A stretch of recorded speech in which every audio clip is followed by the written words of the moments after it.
It was a dare that led young Tom, a curious 7-year-old, to the front steps of the old, abandoned house on the outskirts of his neighborhood. Rumor had it that the house was haunted, and Tom, with all the conviction of a boy whose friends were watching, decided to prove his bravery.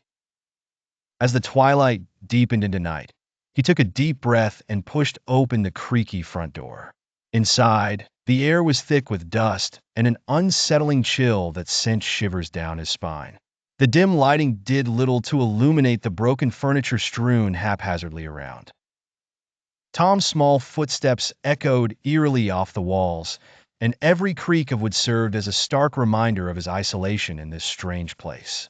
Fear began to rise in him like the mist around his ankles when he discovered the worst of it all.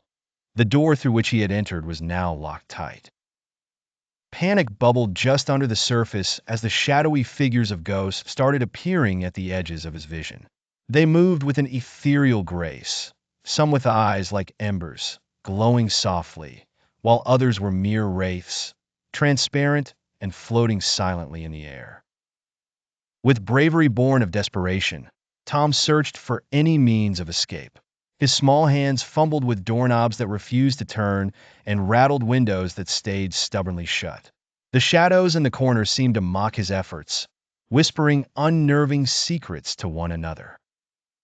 Just when hopelessness was beginning to settle over him, like the darkness, a distant sound broke the oppressive silence, the wail of police sirens. Hope flickered in Tom's chest like the first rays of dawn as flashlights began to pierce through the murky atmosphere of the house. The sudden noise of the officer's footsteps and reassuring calls to find him seemed like a lifeline cast into his watery sea of fear. The officers moved with determination, guided by instinct and experience, until finally they burst through a door to find the frightened child. Gathering him up, one of the officers carried him outside.